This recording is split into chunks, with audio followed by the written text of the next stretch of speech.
Hello and welcome, beautiful ones. Hope all is well. Today's topic is going to be about intuition, how to unlock it in an easy way. Because if you really want to get into the depths of it, it takes quite a while. I've been doing this for like 13 years or something like that. So it's taken a while. I'm still learning because, there's so much to it that you can't really cover it in just one small session or one aspect. So there is a lot going on with this. From how to interpret your own intuition to learning the different methods, the different gifts that are out there, because some people actually see things. I don't see it usually as much as I feel it. But every now and then I get flashes of things. So it's also learning how to utilize that and kind of call that up when I feel like it. And then we're going to talk about psychic vampires, and that is my favorite subject. There's a lot to psychic vampirism. There is not really one cut or dry way to discern one, but when you're around them, you know. You just feel it from them. So anyway, let's go ahead and start with intuition. One way that I unlocked mine, and this is the very, very simple way, and if you utilize this method, especially when you're feeling stuck or you see a crossroads of different things, it can help you to heighten your own intuition, get on track with that, and to start learning to interpret. There's also a lot of release of judgment that we have to do in order to really be able to understand other people, especially from the empathic viewpoint, especially when it comes to having no judgments on other people. And sometimes that means going through our own journey and having the rough stuff happen to us so that we understand that we're not immune to that some of these things can happen to anybody under the right or wrong circumstances. And I was very much in that space where I held a lot of judgment because I thought that life should just be easy. And for me, it wasn't easy in the form of simplicity. It was more like things were okay for me, and I kind of settled for the easy route, which had its own complications. And I didn't realize it at the time. So when I learned that, sometimes life throws you a curveball, and, there's not anything that we haven't sought it out. It just happens. There's things outside of our control. When I learned and understood that, I released all judgment because I started to understand I can't put my journey on somebody else's, just the same as nobody else can put theirs on me. So if it's been easy for some people, that's great. But I've also learned that a lot of people that do hold those judgments have never been in that situation, and they're very fortunate to not have experienced that. So this helped me also to forgive myself and to learn that, nobody, as I said, nobody else can judge my journey, because I know that at times I was just doing what I could in the moment. And it was a learning experience, and I had to kind of go through those motions. So first thing is unleashing that judgment on yourself and others, because it does very much go hand in hand. But that one takes a long time. I would say that took me a few years to get there. Because as I said, I had to go through my own downfall to be able to understand that, we all have something going on. So with intuition, the easy way is usually we're presented with maybe one or two paths, or sometimes many more, but keeping it kind of to the minimum, 1, 2, maybe 3 different paths. And even when we feel like we're stuck, there are infinite choices. It doesn't mean that it's going to be the optimal choice, because for me, I would even think when I was a kid, I would think, okay, I could hitchhike to New Orleans and become a jazz musician on the street corners, because I played some alto sax and I wasn't very good. But I could have done that. Would I have survived it? I really don't think so, because looking back, I can see what would have come from that path. And with my psychic abilities, sometimes I reach to the past because it's a lot easier and feels safer to go there because I know that it was, I came out of everything okay. But if we're looking toward the future, sometimes that's the scary one because we don't know what's going to happen and we got all this uncertainty. So we take those 2 or 3 or 5 paths that we can take. And even if it seems like we're stuck and we don't have any options, that's when we can look at other things and say, okay, this is an option, but it may not be a good one, like me hitchhiking to Louisiana as a kid. That would not have gone well. But anyway, if we look at each path and we think about the challenges of what it brings now, we can choose to either accept those challenges or to stay where we're at. Sometimes staying where we're at is the risk, unfortunately. We hear about people all the time that they stick with a company because that company has treated them well for the last 10, 15 years. If that company goes under at some point and can no longer provide what they were providing before, it can kind of turn. So if we have an opportunity within that time frame, and we decide to be loyal to someone or something, sometimes we stay loyal, and we don't have to necessarily do that. But like I said, with a company, it's a big thing because we think, okay, well, I'm comfortable where I'm at, but if I move to a different place and start working there, it's going to be a whole new set of challenges. But sometimes, as I said, staying there a few years, it'll show that that was the risk that whole time. Anyway, so what challenges are we willing to accept in the moment? We can stay where we're at, or we can decide to move somewhere else, as far as apartment or house or something like that. Do we keep the car that keeps breaking down on us, or do we make those, commit to making those payments monthly? Because that is a tough one for a lot of us. So there's all these things that come into the big picture, and looking at them individually. What are those challenges you're willing to face now? Then if we look at each path and say, okay, 3 months from now, what can I expect? If everything goes pretty much kind of according to plan, what are some of the pitfalls I may experience from taking this path or staying where I'm at? So it's a kind of a 3 month, 6 month, and a year. That's my own guideline. If you have a different time frame that works for you, use that. But we can see, okay, if I stay where I'm at in 3 months, I may still be unhappy if I'm working the same job.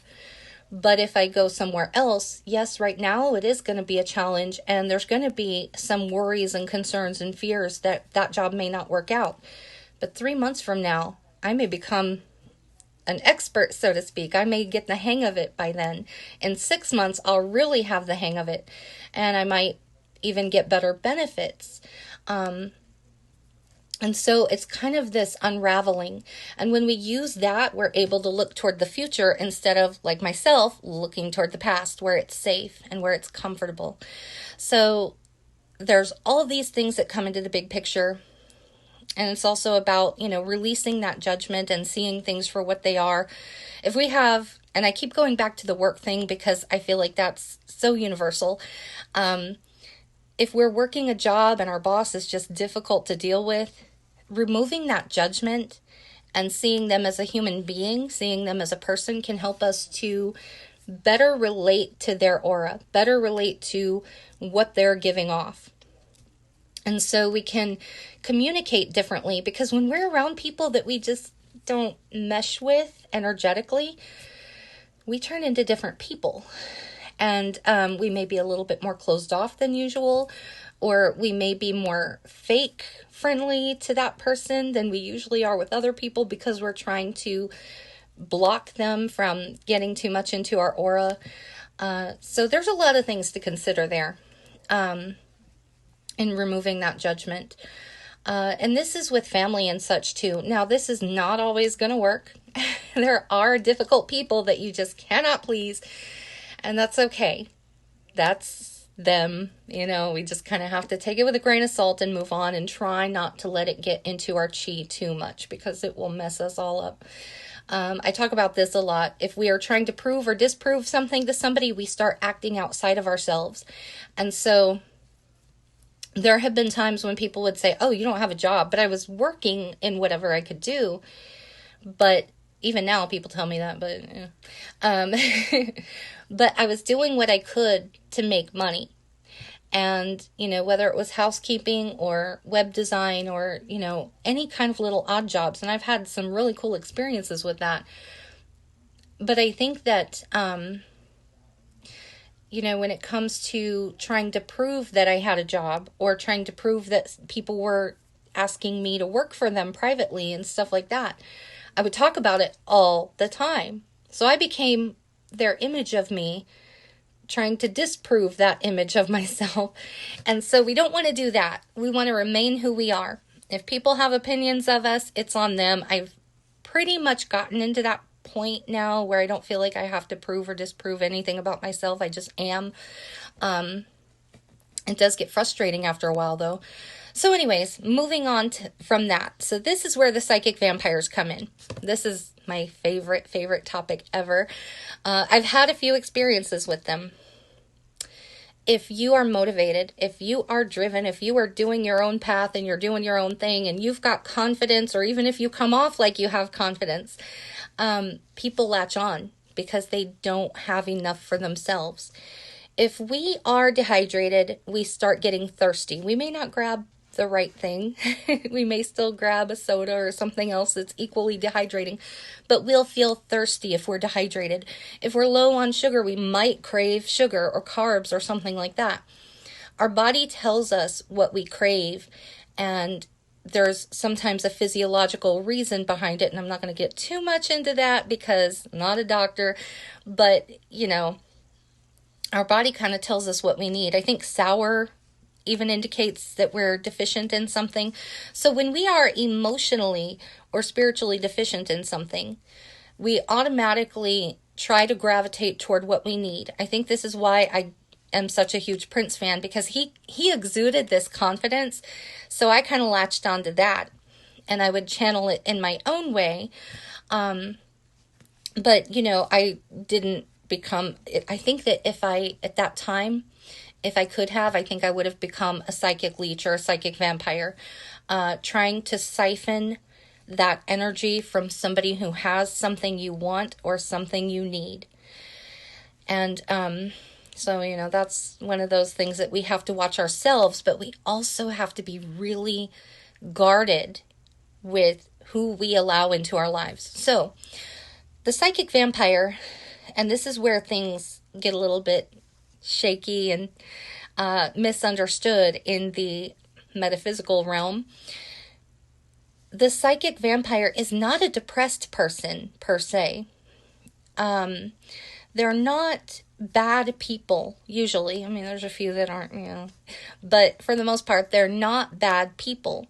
They are just basically life force suckers. So we see this all the time on TV. The character dynamic of the person that always says, oh, you're wearing that. Or they if you like something, they'll say, well, I like mine this way. And they have that way about them to make you feel bad about the things you like. Or if you like something, it's, oh, you only like it because so-and-so does. Or they will try anything to bring you down and put you down and make you feel less than. And so we got to kind of guard ourselves around that. So this is where that intuitive trick comes in handy.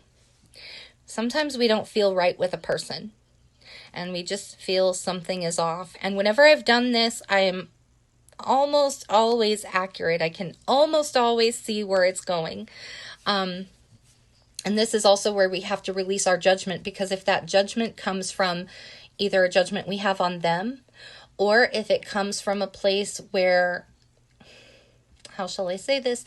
If it comes from a place where we are in it and we're not able to see past that, whether we want to see the good in somebody or whether we're automatically all of a sudden judging them for some other reason, and seeing the bad, we have to release that and become somewhat objective. So it's kind of spiritually taking a step back and saying, okay, this is how I feel about this person now.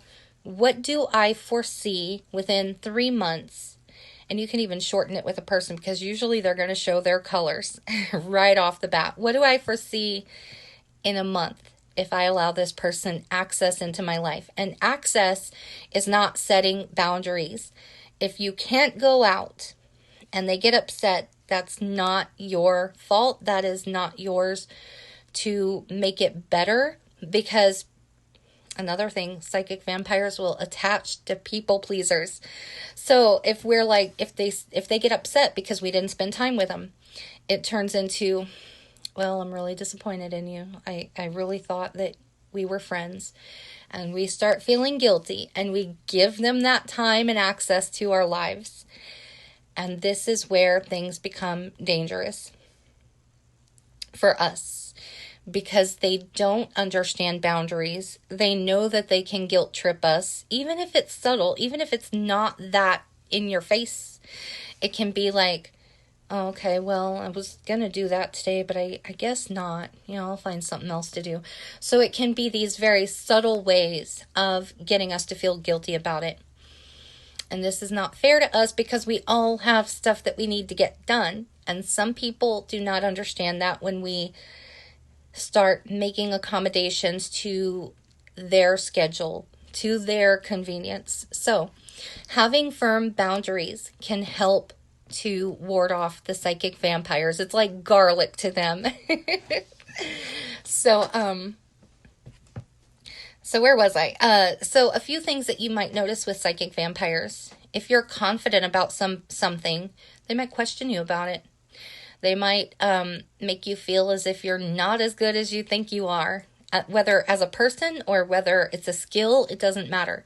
Because they need to feel like they are number one in some way. And the way to do that is to knock you down. And after a while, after you've gone on and you start experiencing this with this same person, you may not recognize it in the beginning, but it feels like a dark cloud over you. Basically, they can range from being outright bullies to just being passive aggressive. And, there's no defined way that they can be, but when you start feeling something, that is the definitive moment of recognizing what this person is. So if every time they're around, you start noticing changes within yourself, you either become overly friendly, overly optimistic, overly happy, or on the contrary, overly depressed, you start feeding into their negativity, you start becoming passive aggressive before they even say anything, you start finding little ways to kind of chip away at them. And if you're not that kind of person, then it's probably a psychic vampire, because they are making you act outside of yourself.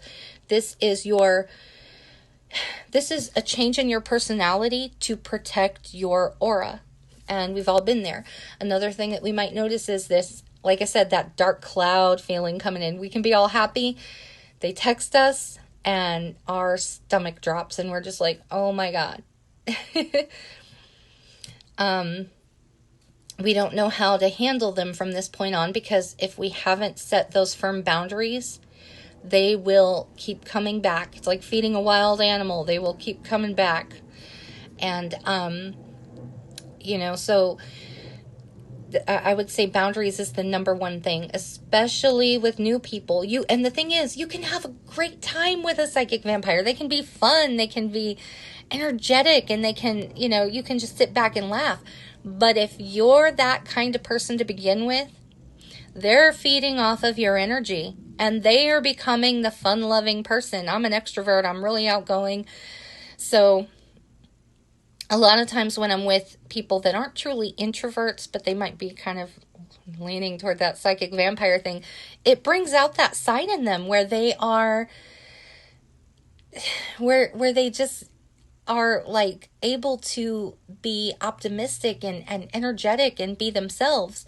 But I also see where if I'm not paying them 100% attention, they close off. Their whole body language, their energy, their aura, everything, it'll close off, and it'll be like this. It'll be checking their phone every 5 seconds because I'm not involved with what they're doing, because I'm the type that I will talk to everybody sitting in a group. And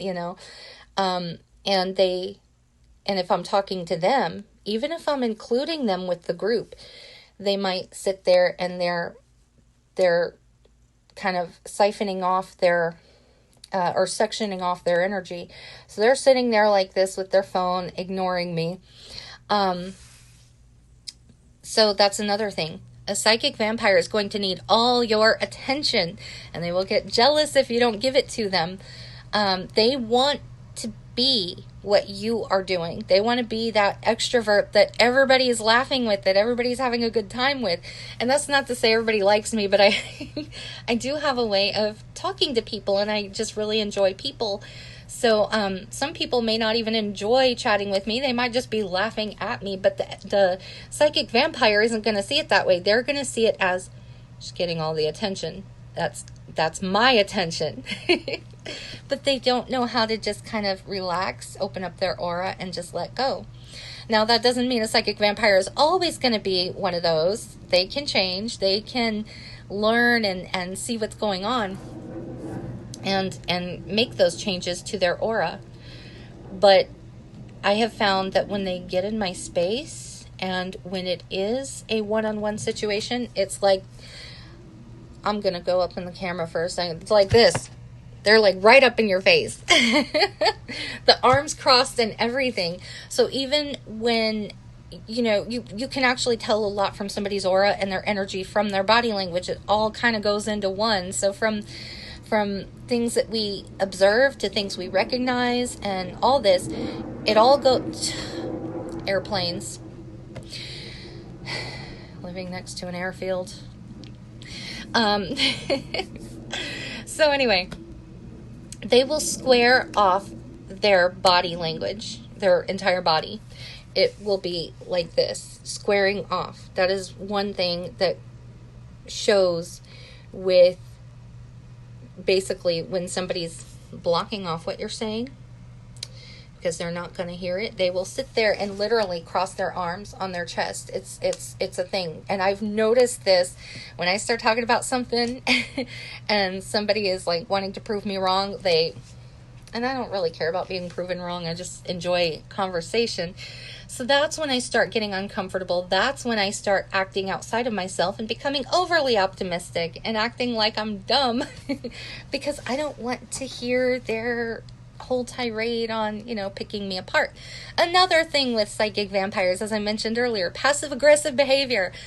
They will pick apart anything you say, no matter what it is. One of my current psychic vampires one time got mad at me for saying teacup Yorkie when he was like, no, it's a Chihuahua. And I saw the dog, it wasn't a Chihuahua, and I was told it was a teacup Yorkie.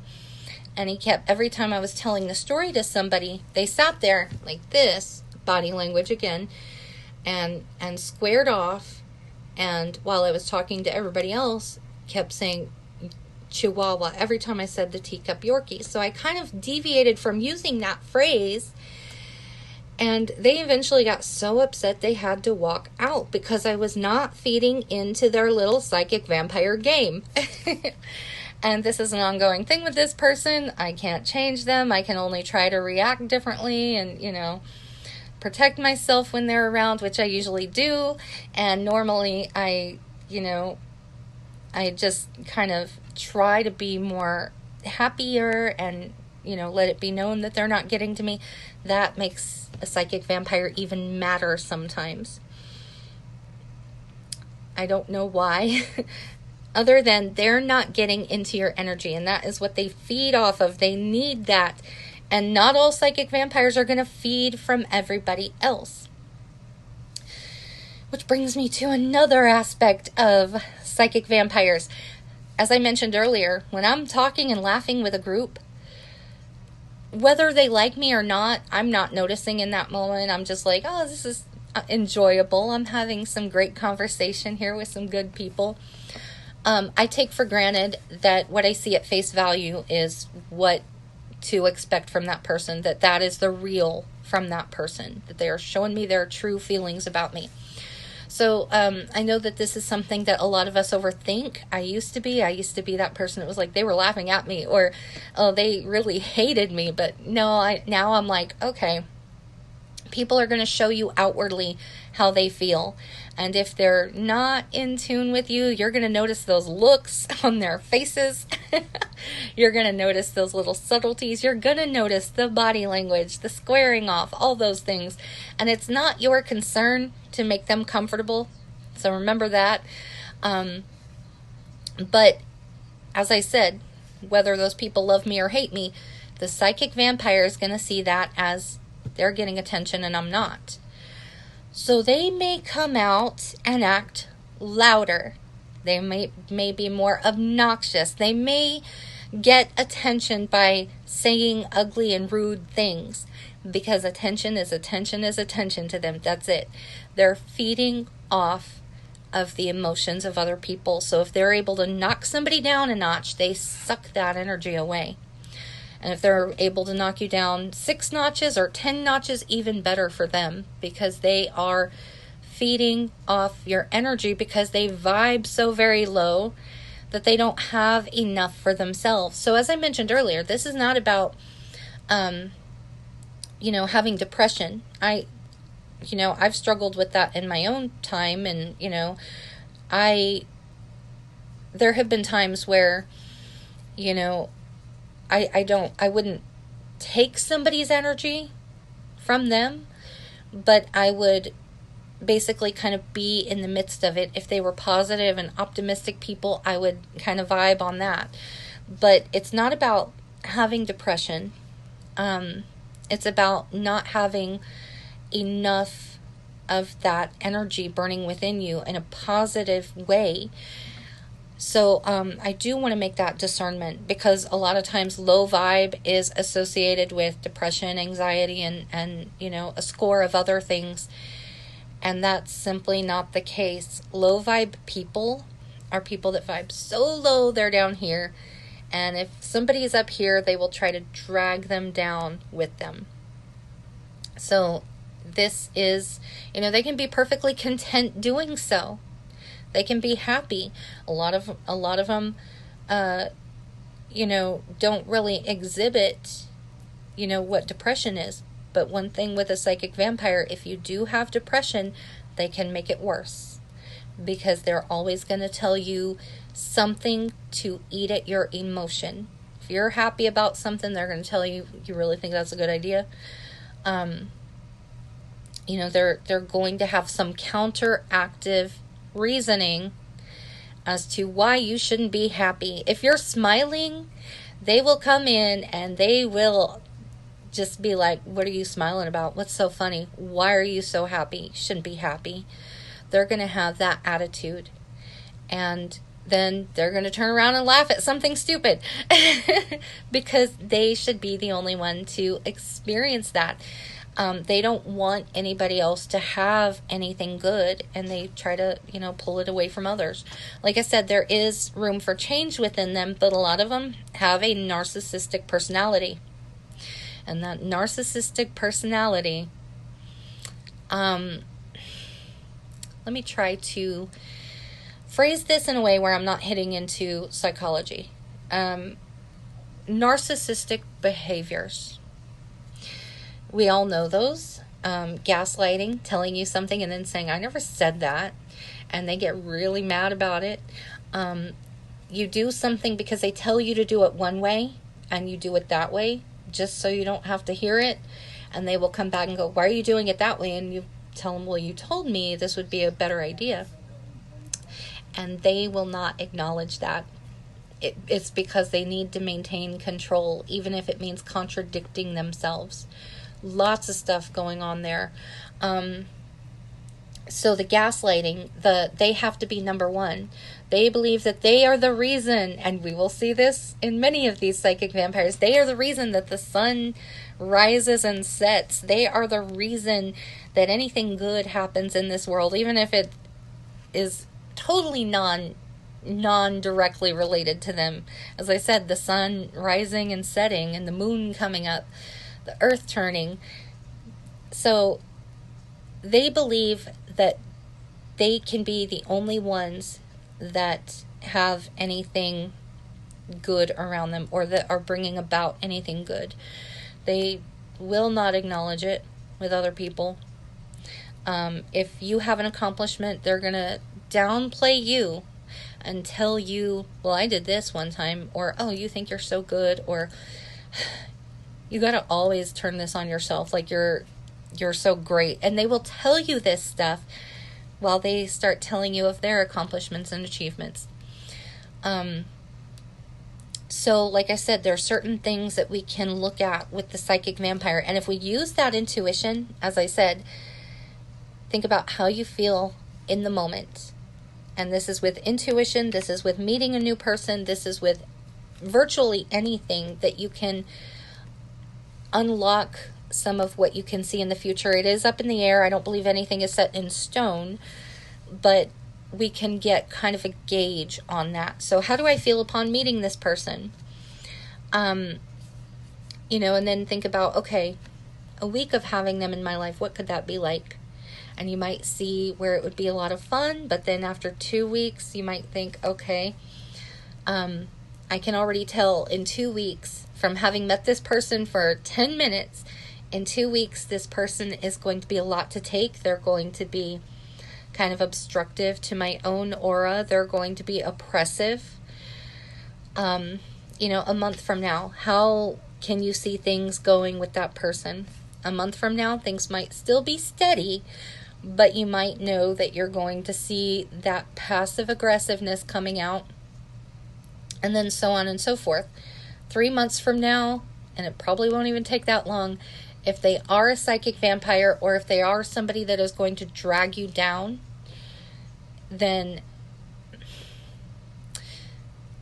you pretty much probably already see it coming, but we don't stop to analyze and assess how this is going to go.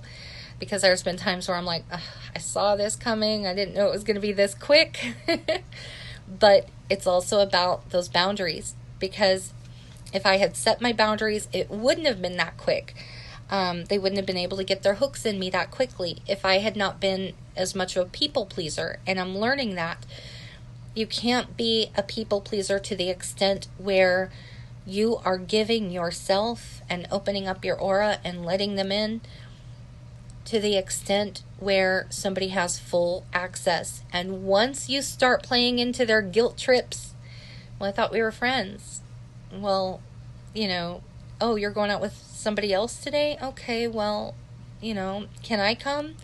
You can let them come, but you can also, if you don't know them well, especially if you say, well, I would, but it's if they don't know your other friend, or if they don't know you that well, you can say, well, it's kind of a personal matter. I'd rather not discuss this person's business, but we're going out for a certain reason.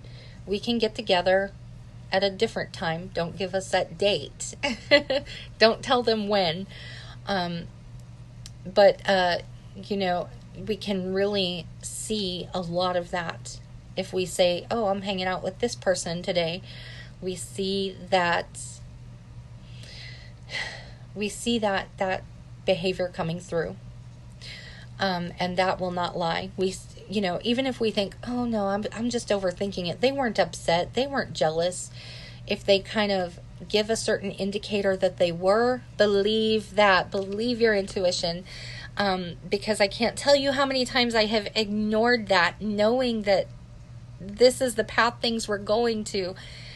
And, and it just allowed them to get their hooks in deeper, because I wanted so badly for people not to feel bad around me. Especially, here's another thing, they will use certain language. I'm disappointed in you. I thought we were friends. They will use language to make you feel as you have felt in the past with other friendships, and to feel disappointed in somebody. Usually we may have a better reason for that than they do, because all we're doing is saying no. So set those boundaries, because like I said, that is garlic. That is a crucifix to the psychic vampire. They're not going to hang around if they know that they can't get to you. I don't necessarily see auras, but I auras, so that I pronounce that correctly, but I feel them. And when you feel like a crushing weight around somebody, that's another signature sign there. It's like an oppressiveness. It's like that dark cloud looming. And when you are laughing with somebody, when things are really good and you just meet them and you're having a great time and you're just hitting it off, that can be a little misleading, because many of us, we want to have friends. We want to have, even if we're introverts, we want to have that one friend that we can go to. And, and we choose to see the good in other people. The majority of the time, we choose to see the good. And that can be really misleading, because when we're happy, our endorphins are up, we're feeling good, and we're ignoring that intuition. But sometimes there may be a little spark of something where this person is getting way too familiar way too quickly. It seems like it's fun and games right now, but there's something in the way they speak where if we feel they're getting familiar right off the bat, they may not be right for us to be hanging around, because those are the types that will gain that access and entry into our lives. And once they're there, it's really hard to start putting the brakes on. And you can be friends with a psychic vampire very easily. I don't want to say easily. You can be friends with them. But it has to start from the get-go. It has to start from the very beginning of setting those boundaries, letting them know that you have a life, you got stuff that you need to do, you got to prioritize things. Because, with my lifestyle and the way that I live and my, structure and all that, it might look like I have a lot of free time or I can do whatever I want, but I don't. So you have to let them know, I'm prioritizing my family, I'm prioritizing my chores, I need to work. And since, all those things really require some level of discipline, but especially, if you're working from home, because you can be like, I think I'm going to take the night off. But then you have to, catch up at some point. So you can be friends with them if you're setting boundaries, because they won't accept those boundaries as easily, but they will know their place in your life, and that their place is not to come in and destroy your confidence or wreck anything that you've built, or when you're working, to know that, that's a priority there, that that's something you can't really get around, stuff like that. So if you have any questions about that, or, want to go and delve a little bit more into the intuitive aspects, you can book me for some sessions. I don't have any packages in relation to that right now, but right now it'll just be one-on-one sessions based on your specific needs, because packages sometimes are, it allows for you to get into what you need, but for now it's just going to be a one-on-one session without the worksheets, without the pre-made videos and that kind of stuff, because everybody relates and resonates to things so differently. And so I may just keep it that way for, this kind of stuff. So if you need help setting boundaries, or, assessing somebody's intention or where they're coming from, or getting into your own intuition and really taking that method of what challenges do you want to face now? What about a week from now? How can you see things panning out? How could things be in 3 months, 6 months, a year? This also can help a lot when it comes to, well, I'm going to use myself, because I'm not going to claim that it helps anybody else with this. But for me, it helps me in feeling some stability when there's a lot of uncertainty, when I don't know which direction things are going, to know that, okay, in 3 months from now, this is either going to be a waste of time or a waste of energy to engage in something that's bringing me down in a negative way, or I can deviate from that path of, and the way that I'm going to use this is, again, we'll use psychic vampires here. If somebody's dragging you down in the moment, that's not going to help you 3 months from now. What do you see for yourself 3 months from now? Again, if we look at that crossroads and try to figure which direction we're going to go, what do we see for ourselves? And so it helps us to know that, okay, I'm not happy where I'm at in my job, but, moving to something else is going to be a lot of time and work and energy. And, do we want to take that, or do we want to branch out? Because staying where we're at may not be the happy version for us of what we want.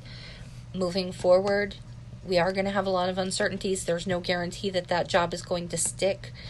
For me, myself, I did take a risk with a job one time. That other job did not work out, and then I'm hustling to try to, figure out what to do, and time constraints of I really need a job by such and such, and all of this. Well, that deviation from my path led me to my dream job, because I started going through a temp agency, and it was like, oh, here's this job here that's right around the corner from your house, basically. And you would have never found that if you didn't go through that temp agency, which you wouldn't have gone through the temp agency if you didn't break free from the job you were unhappy with to go to a new job. So, it's all kind of entwined in some way. We just kind of have to take the steps to get there. So as I said, no guarantee. But if we can see that, okay, 3 months from now, like I said, things are going to start to smooth out just naturally, and, go through those motions, because it shows us that there is a big future there. And I also recommend this. You may even want to look at the things that you're not necessarily happy with, because this makes us feel like, oh, you know what? No, that's not going to work. So maybe I can change that around to something that is going to work for me. Trying to think of an example here. Example. If you want to be a pop star but don't have any musical talent, what else could you do in that type of field? If you can either decide that you're going to try and you're going to do everything necessary to try to get there, but you also have to account that it may not go in the way that you're hoping. So you kind of have to look at all aspects of something like that when it comes to possibility.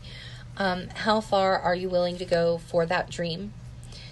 In taking it to a different level, well, can you do anything business-wise in that field to profit, to make a business out of it, and to indulge your career in, or indulge your passion for music? Possibly doing interviews with not celebrities, but maybe starting small time and seeing if you can take that a little bit higher. How can you make that into an actual paid career? So even if something is not doable right now, we can work towards something else. It can give us more ideas to play on. And when we feel the most boxed in, as if we have no options, I think that's when it's really helpful to start thinking a little bit more outside the box, to show that possibilities are infinite. But it may not be necessarily that the one that we want is the one we're going to get. We have to work toward that, same way as, with my intuition, I had to start from scratch, and, 13 years down the path and I'm still learning. So, I've gotten good in my own skills, but it's, the mediumship and all that's, I'm still trying to learn. But anyways, and I hit on the nose sometimes, and it's, still surprising to me every time. But I think that's pretty much it. I don't think I need to really elaborate on that anymore. As I said, you know, not all paths that we're looking at are going to be ideal. Sometimes they, come with other things, such as, if we have to spend more money than we have to pursue something, it may not be worth it right now. But maybe there's a way that's kind of in that zone, in that field in some way, that we can start to make some kind of path for ourselves. And as I said, I'm available for the one-on-one readings. If you have any questions, get back to me at gothicgenieinsights@gmail.com or on my Facebook pages. Hope y'all have a wonderful week, and I will be catching up with y'all soon.